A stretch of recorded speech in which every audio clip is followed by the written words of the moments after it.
Well, some city centre substations remain switched off after the explosion that injured at least 41 people in Johannesburg. Experts and technicians are on the ground to determine the extent of infrastructure damage. But for more on this, we're joined now by City Power's Isaac Mangena. And thank you so much, Isaac, for your time. A very warm good morning to you. Understandably, a busy one as well, as you're all trying to ascertain as stakeholders, to the city of Johannesburg, to what exactly could be the problem. Are you any close to divulging what the possibilities look like?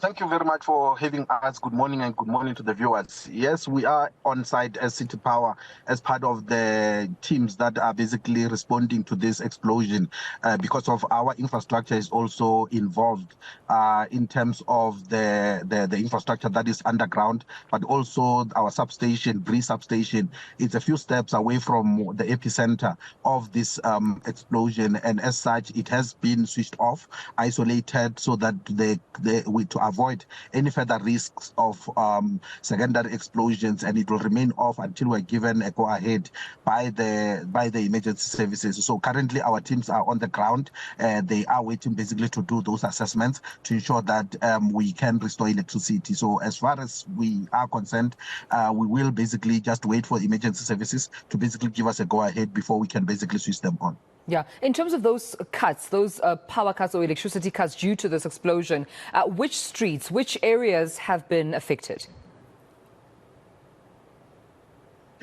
So immediately after the explosion yesterday, we had about 3 substations that were affected. This includes the Bree substation that is, as I mentioned, right next to where the explosion happened. But we also had John Ware substation and also Braamfontein substations that were also basically switched off after the explosion. But the two, Braamfontein and John Ware, which is supplying Newtown and also Braamfontein, were switched on before midnight yesterday. And currently the areas that are affected is mainly the inner city, the businesses within inner city, and also the residential areas within inner city, Bree, taxi rank, going into the CBD. All those streets are currently affected. The traffic lights are not working, but also the residents around that area do not have electricity as we speak, and they won't have electricity until we are given a clear go-ahead. And even after being given a clear go-ahead, we still have to test the infrastructure to see that it is still working, because currently we don't know whether the infrastructure is still working. We do have tunnels, as you know, underground, where our pipeline, our cables are basically running through. Those tunnels have actually caved in. They are extremely damaged. So we don't know the extent of the damage on the cables themselves until we test them. But also the substation itself, because of the surface where it's basically situated, has basically shifted with this explosion. And we don't know the structural integrity of that, of the area where the substation is. We've got 3 big transformers there, so we just need to basically check if everything is intact before we can restore. So we don't even know when the ETR will be, and they will keep on updating the residents as and when information becomes available. Yeah, sounds like a complex issue you're dealing with at the moment, obviously affecting residents who live in those apartment buildings around those affected streets, but also the businesses as well directly impacted. So for those streets that are not directly impacted, where there are also apartment buildings and also businesses, Isaac,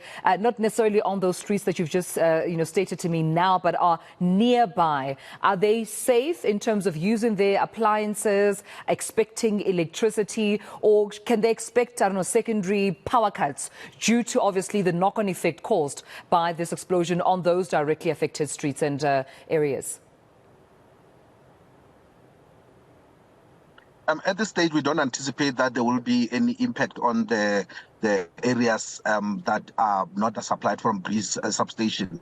So the areas around Braamfontein, Hillbrow, Newtown, and even the other part of Ellis Park, they currently have electricity. Yesterday, yes, they did not have, because we had to isolate every substation just for safety, to ensure that we don't encounter a secondary explosion should there be any ignition caused by the electricity that is running through the city. So those areas are currently having electricity. They were actually excluded even from load shedding last night because of the impact that they had earlier on. So they are not affected currently in terms of the electricity supply, and there is no immediate danger in terms of them using electricity, or even in terms of us basically supplying electricity. But should things change, we will be able to advise them accordingly. But currently, our focus is on pre-substation.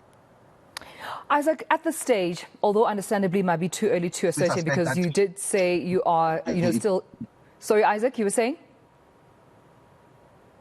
No, I'm saying our focus currently is on pre-substation, which we suspect it could have been impacted by the.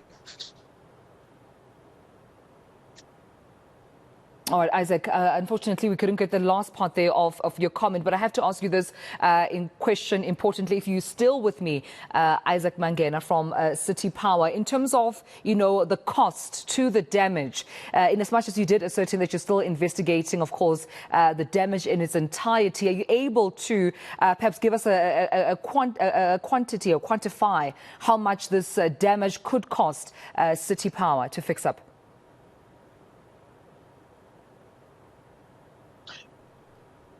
It's still early days. It's still early hours for us to basically quantify the cost of the repairs or the cost of the damage, because we still have to basically assess that damage itself, so that we are able to know in terms of the rents and cents how much of the resources would we need to basically fix that. But what we know is that the tunnel which carries our cables from down in your town going towards the north in through Bree Street has completely been obviously damaged, but we are not sure about the cables that are inside there, that we still need to have to check if they are still able to carry power through to the residents. But also the substation itself, we can only quantify after we have been given a clarity by the emergency services. Currently, we know that there's still fumes of gas. You can smell it actually when you drive or even walk around that area. So the danger that we fear is that should we try to fire it out,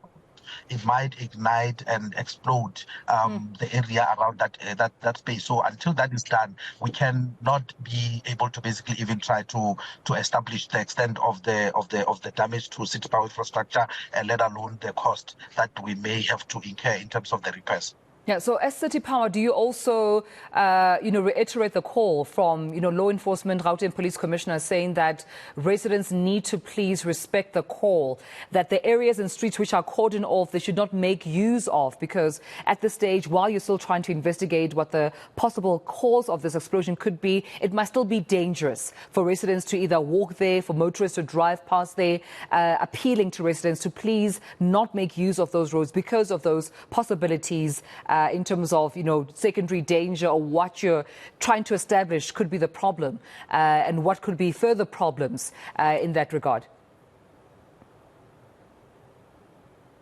Yes, indeed, we do reiterate the call made by the officials about the dangers involved around that area. Unfortunately, these calls come late for one of our employees who was also injured yesterday when she was walking to work yesterday. She was in the vicinity, and we did tell our employees that they should not go anywhere near that area. We are not responding to any outage calls from that area until the area has been declared safe for us to be there. So even for the residents themselves, it is important that they heed this call, because of anything can happen from now on. We don't know the type of gas that basically is around that area, so anything might ignite, and we may have secondary explosion. So the residents should really stay away, clear from that area until it is really safe for them to basically walk about. Oh, thank you so much, Isaac, for speaking to us. Quite important to reiterate that message once again, of course, as you try to not only establish what the possible cause could be and to resolve it, but to save lives and preserve lives in the process. So one life, unfortunately, lost as they found the body and recovered it, of course, under a taxi that had overturned. But we know that 48 people had been injured, 12 are still remaining in hospital. Isaac Mangena from City Power reiterating Gauteng Police Commissioner's call to please stay away from any of those those roads that have been cordoned off, because there's still smell of gas, we hear from Isaac, in that particular area. They're still trying to ascertain what could be the problem and how to resolve it. While they do so and trying to do their work, they still say and warn that there might be possibilities of extended power cuts in the interim. But we'll keep you updated. That briefing at 1 o'clock right here on eNCA to further hear if any development.